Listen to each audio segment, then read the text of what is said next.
Saudações a todos e sejam bem-vindos a mais um vídeo aqui do canal Otávio Toledo, que sou eu, no caso é meu nome, para quem não me conhece, esse é meu nome, para quem me conhece é meu nome também. Hoje nós vamos reagir a um vídeo aqui um corte, na verdade, do Inteligência Limitada, com o professor José Cobori e o professor Elias Jabbour, falando um pouco a respeito de China, falando a respeito de como é um país pouco compreendido no Ocidente, e vocês vão ver ao longo desse vídeo que isso não é por um acaso, isso é uma proposta, isso é um projeto.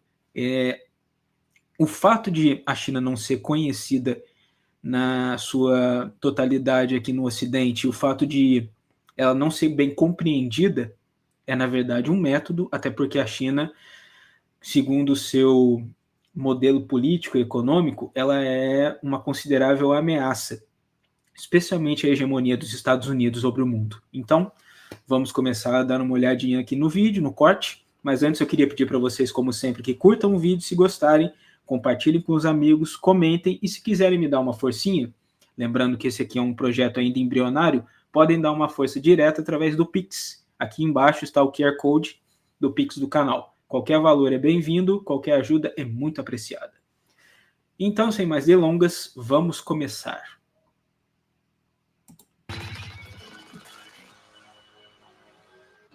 Bori, o pessoal coloca dúvidas na democracia ou no sistema de governo da China referente a liberdades pessoais, né?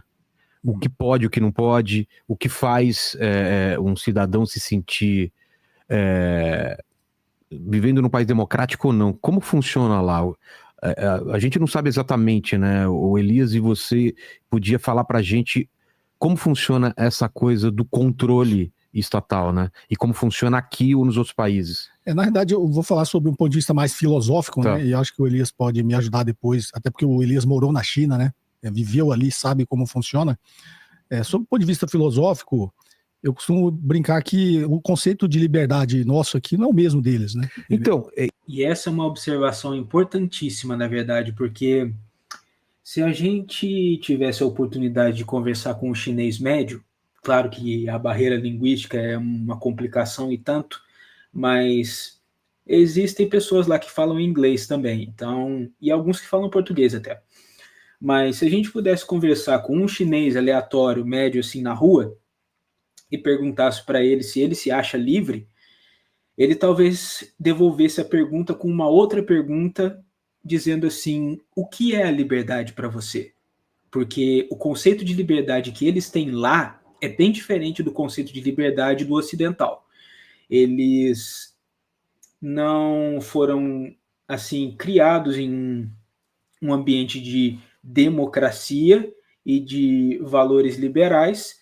A China é um sistema próprio, é uma civilização muito antiga, então eles têm conceitos diferentes dos nossos. E eu acho, francamente, uma imbecilidade das pessoas querer medir os conceitos chineses através das nossas réguas.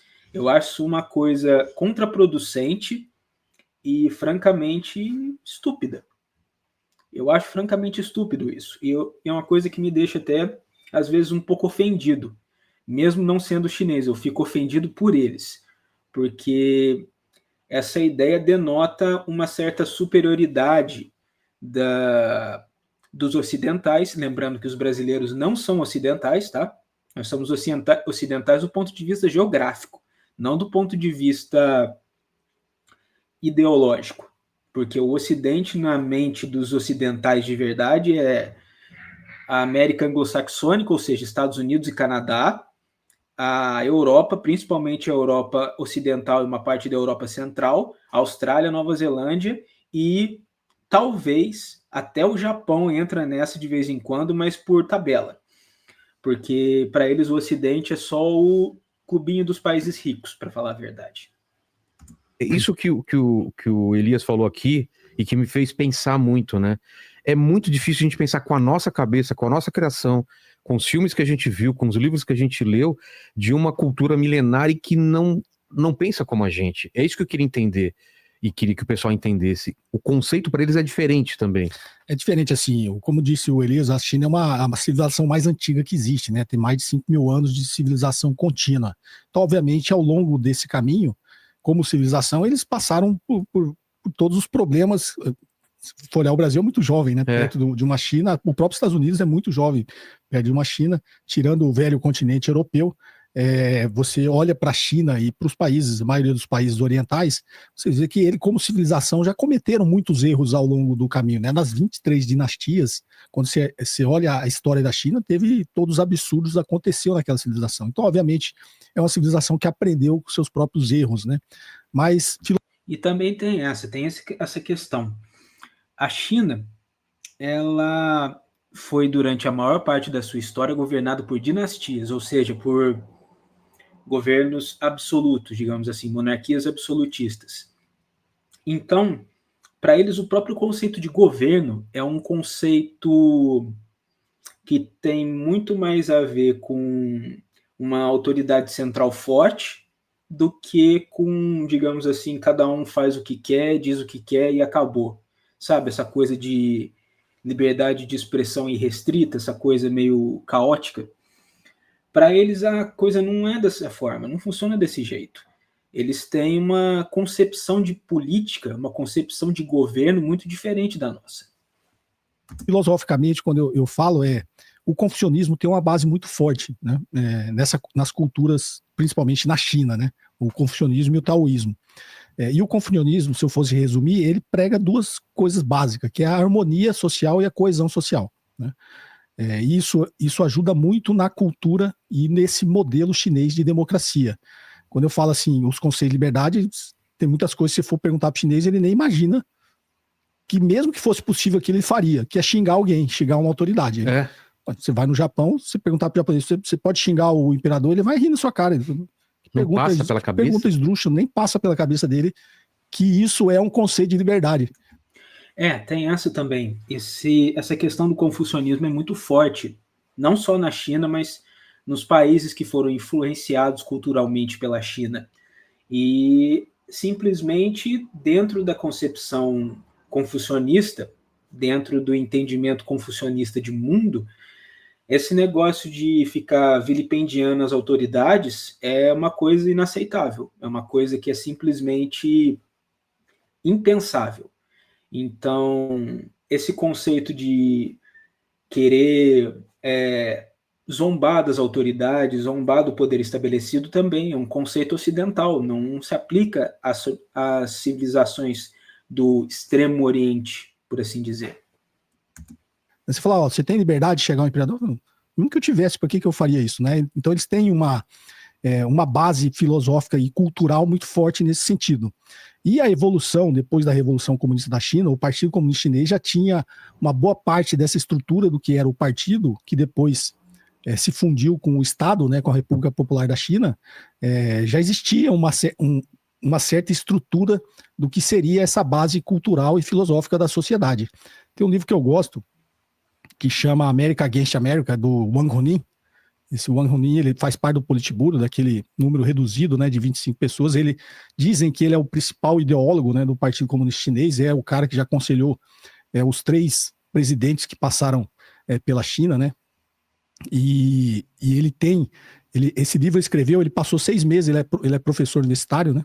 Ele é um cara brilhante, como disse o Elias, né? Você não chega ao Politburo se você não for simplesmente brilhante, né? Intelectualmente brilhante também, e não só intelectualmente, tem entregue algum resultado para o país, para a nação, né?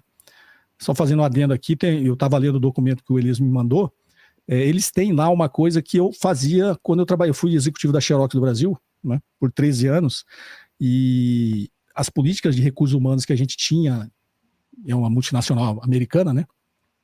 Era muito avançada para a nossa época, e eu achava aquilo muito interessante. A gente tinha uma avaliação que a gente chamava avaliação de desempenho e análise de perfil. Toda vez a gente sentava com os funcionários, né?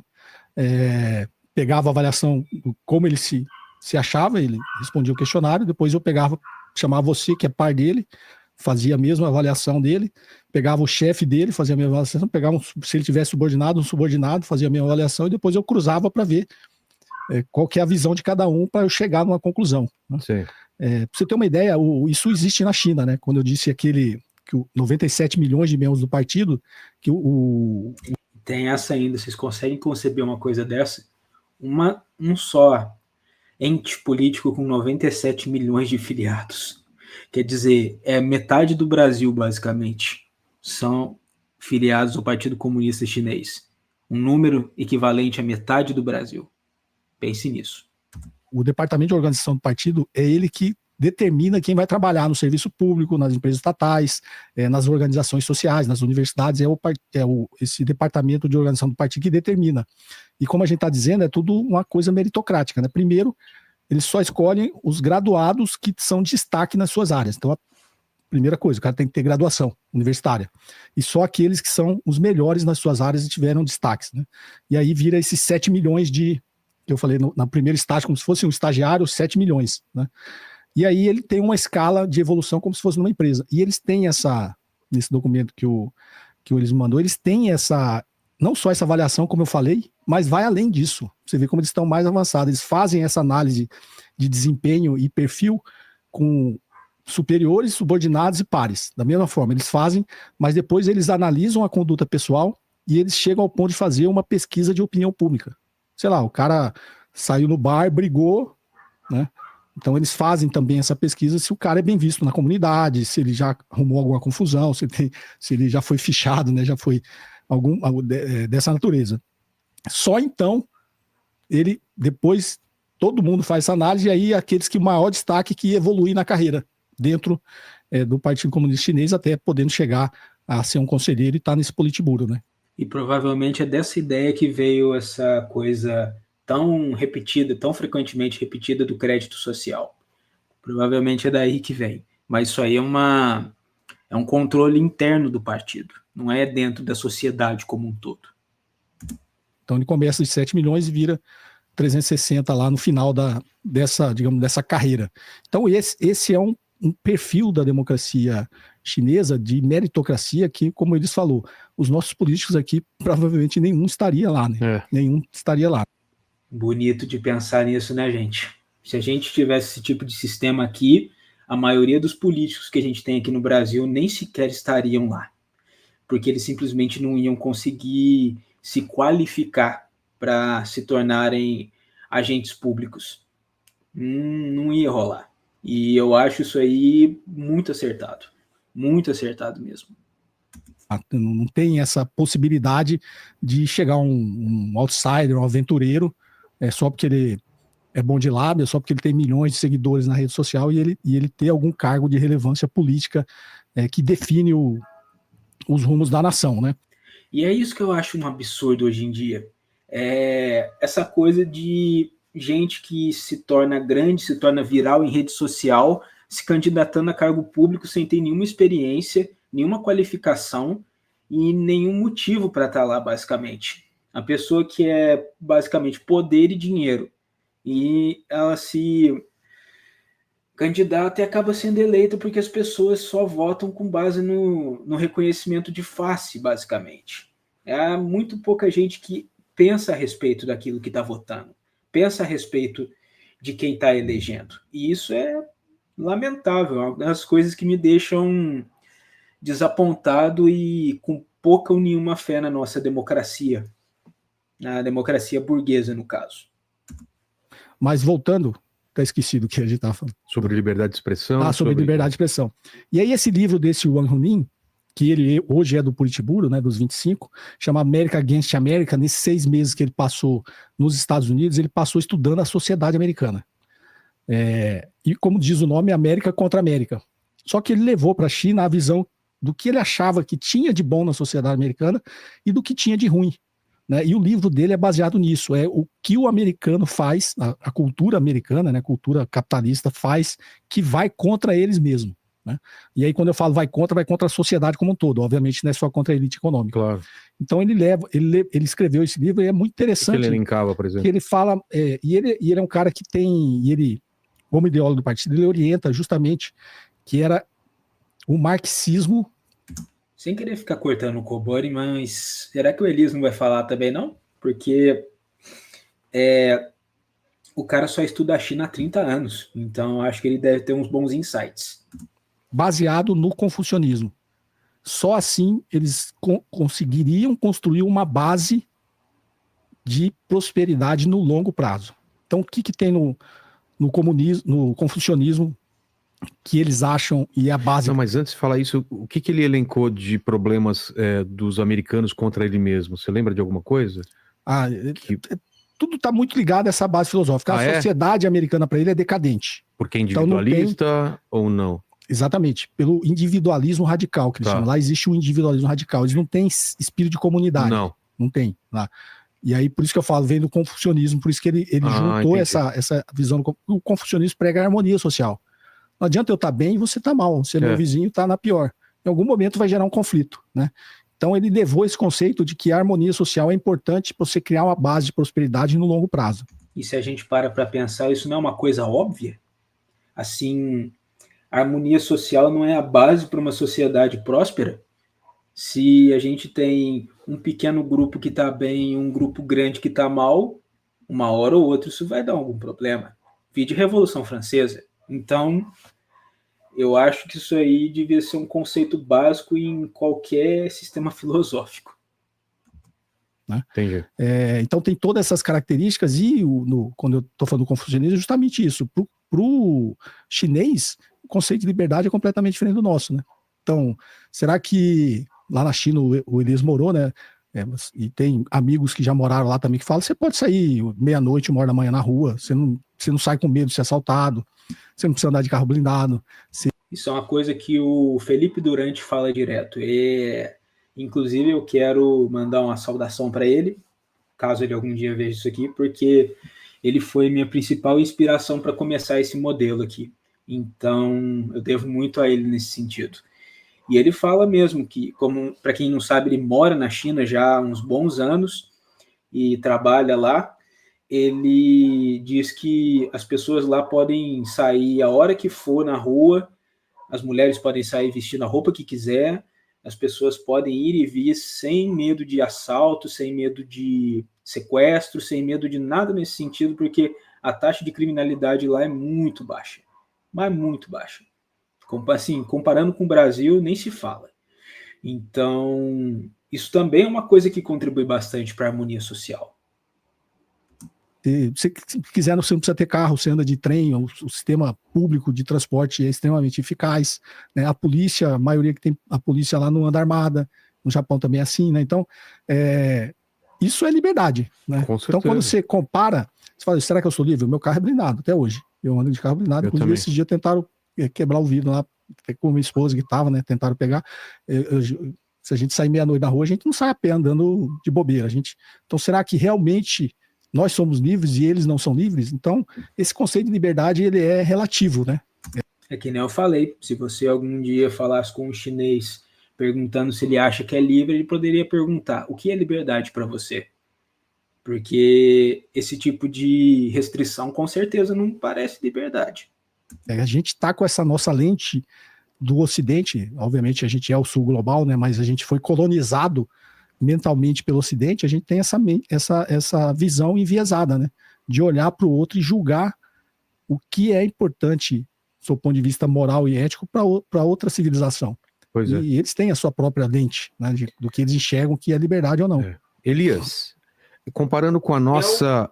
Você está escutando a gente ou não? Tá, né? Muito bem. Elias, comparando com a nossa ideia de liberdade de expressão, de direitos adquiridos e poder, como ele disse, xingar o governante ou, sei lá, fazer um protesto na rua, o que é verdade e o que é mentira do que pode e o que não pode na China? O que é real de que você não pode fazer lá? Olha, você pode fazer tudo menos organizar um exército para derrubar o Partido Comunista. Basicamente isso. Eu posso ir para a rua e fazer um protesto. Sim, você pode fazer. Pacífico.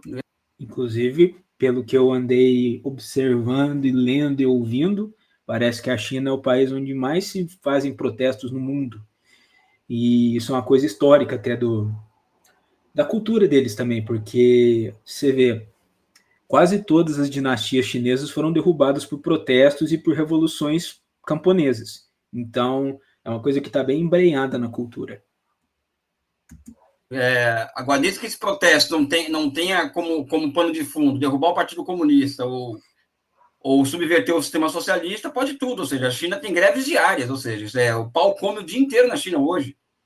Existe no sul da China, por exemplo, você tem greves quase cotidianas, né? Em vários lugares da China, por conta dessa presença, dessa migração em massa do campo para a cidade, por exemplo, em que você transforma camponeses em trabalhadores, né?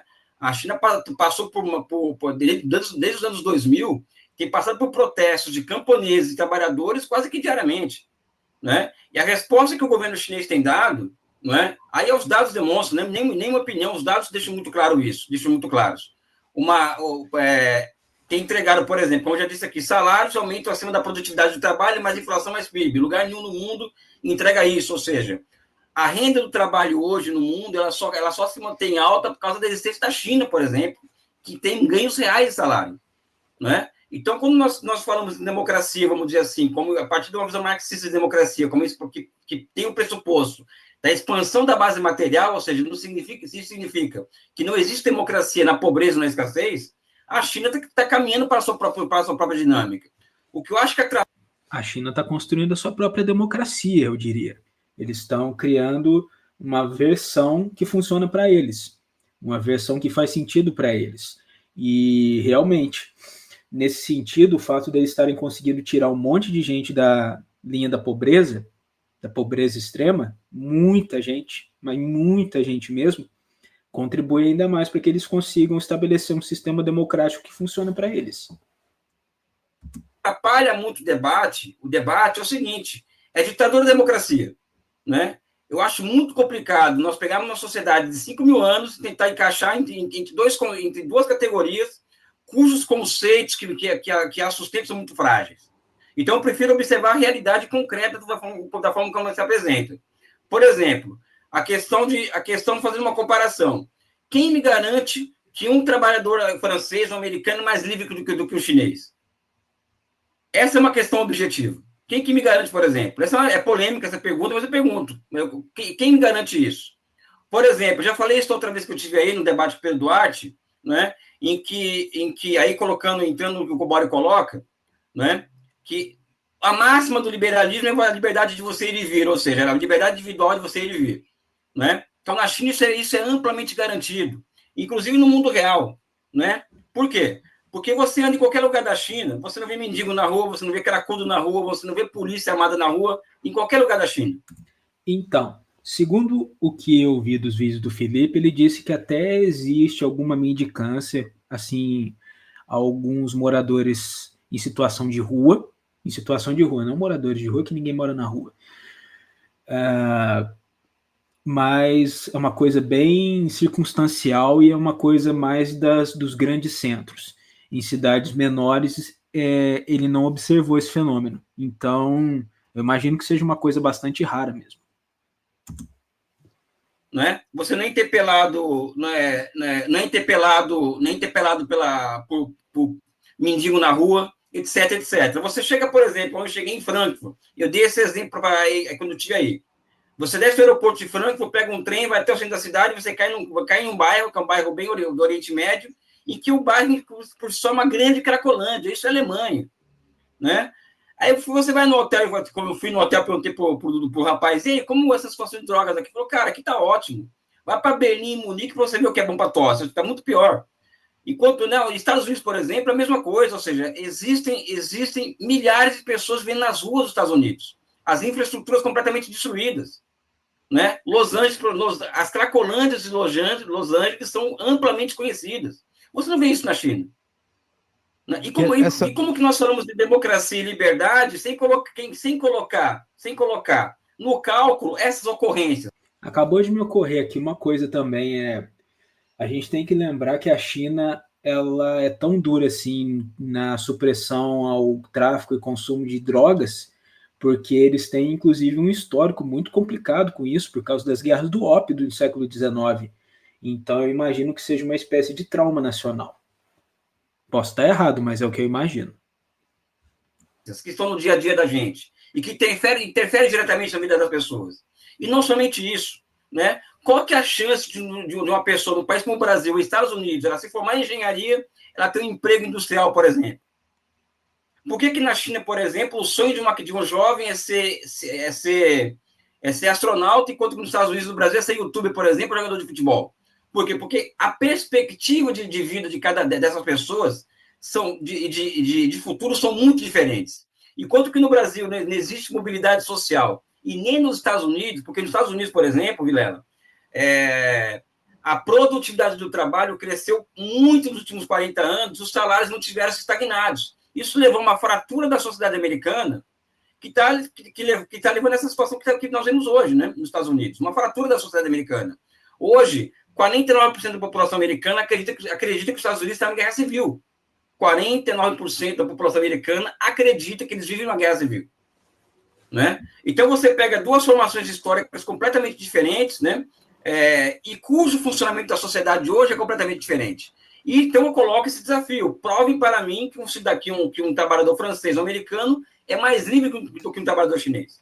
Esse é um ponto fundamental. E mais do que isso, as conquistas democráticas dos Estados Unidos, vamos pegar os Estados Unidos, foi 1776, né, a sua independência. Né? Então, já tem mais de 250 anos de independência americana. Né? A China fez uma revolução em 49, ou seja, 76 anos de idade com a Revolução Chinesa. Certamente, a China ela construiu um caminho na busca por liberdades individuais muito mais rápido do que os americanos de 270 anos. Isso partindo de uma sociedade como a chinesa, que em 49, se as pessoas não sabem, vamos lembrar aqui, a China era o país mais pobre do mundo em 49. Segundo o que eu vi, ele era o 9º mais pobre do mundo, em termos gerais, mas, assim, de ser o 9º mais pobre para ser o mais pobre, não tem uma grande diferença, tá todo mundo ferrado do mesmo jeito. Então, o ponto do Elias se sustenta. A China tinha uma expectativa de vida de 35 anos em 1949. A China tinha 90% de analfabetos em 1949. E hoje a China, ela quase que extinguiu o analfabetismo, ela passou os Estados Unidos em matéria de expectativa de vida, né? E a China caminha, por exemplo, para avanços sociais, ou seja, adquirir direitos sociais, enquanto o Ocidente está destruindo com os direitos sociais dos trabalhadores. A precarização é uma tendência aberta no Ocidente. Na China, a tendência em termos de direitos trabalhistas, direitos sociais, conquistas sociais, ela vem numa crescente, ou seja, existe uma curva completamente, diametralmente oposta em relação a direitos e salários de liberdade na China e no Ocidente. Né? É por isso que eu acho que esse debate de democracia e ditadura é muito complicado. Eu acho que o buraco é muito mais embaixo do que isso. Né? E essa questão... É um debate muito mais complicado do que isso, porque, que nem eu falei, a concepção chinesa de democracia é diferente da concepção ocidental capitalista. É uma coisa construída de forma diferente, baseada numa mentalidade diferente, num background diferente, num arcabouço filosófico diferente. Então, realmente, é uma conversa completamente diferente. Do paternalismo de você ter um governo ou uma classe dominante que determina o que você não pode fazer. Por exemplo, o pessoal aqui no chat revoltado que lá não pode ter OnlyFans, por exemplo. E aí? A China não pode ter OnlyFans, Cowboy. Não que nós consumamos, mas o Lênin aqui, por exemplo, na China, ia ficar sem OnlyFans. Tem um amigo meu aí que ele falou pra mim que não consegue lá. Não consegue. Mas essas coisas, né, não sei se é lenda também, Gente, francamente, vamos parar e pensar, será que isso é mesmo uma prioridade? OnlyFans? Puta merda. O algoritmo também dos aplicativos lá são diferentes para não mostrar certas coisas, mostrar outras. Essa parte educacional que eles batem. Essa discussão é um pouco mais complexa, né? A gente está passando por isso e talvez a gente tenha algo a aprender com a China também, né? A China tem o Jorge Yu, que foi ministro das Finanças, se não me engano, de Singapura. Ele é um chinês, se não me engano, a maioria da população em Singapura é de etnia chinesa, né? Então ele fala com bastante propriedade sobre a China, apesar de ser de Singapura. E ele conta essa história da China, que aquilo que a gente conhece como as muralhas da China, que é física e você consegue enxergar, na realidade a cultura chinesa aprendeu a levantar também barreiras para preservar a sua cultura. Isso vem também do confucionismo. Quando você quer preservar uma certa coesão social e harmonia social, você tem que ter algumas estratégias, enquanto uma cultura milenar... Você vai entrar no... E isso também não é de hoje, como ele falou, vem do confucionismo, e não é à toa que a China foi uma nação isolada durante séculos. O isolamento só foi terminar com a Primeira Guerra do Ópio.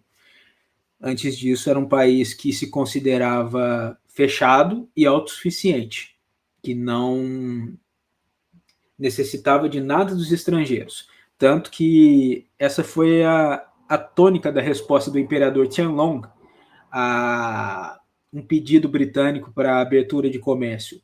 Ele disse basicamente que a China tinha de tudo dentro das suas fronteiras e que não precisava de nenhum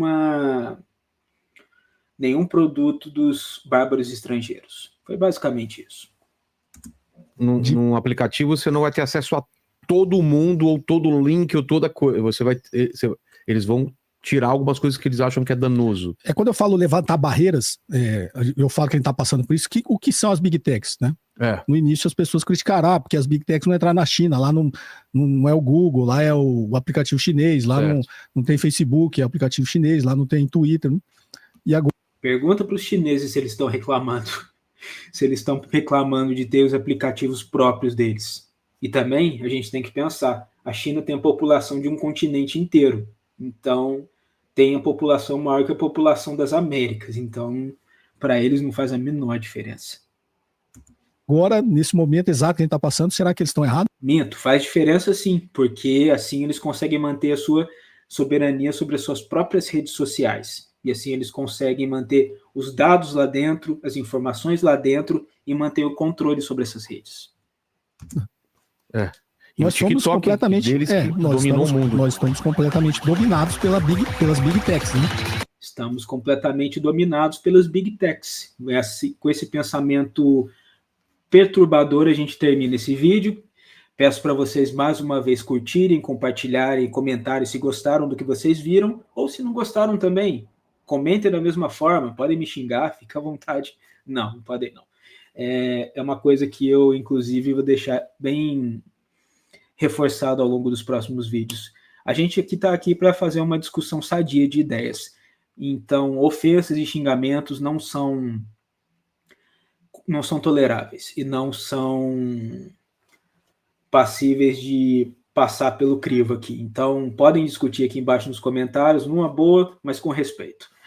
E, se vocês quiserem dar uma força ao canal, que está começando, podem mandar um Pix aqui para a gente. Pode ser de qualquer valor, a sua mera ação será muito apreciada. Então, um grande abraço a todos, espero que tenham gostado do que viram. Vejo vocês novamente no próximo vídeo. Valeu!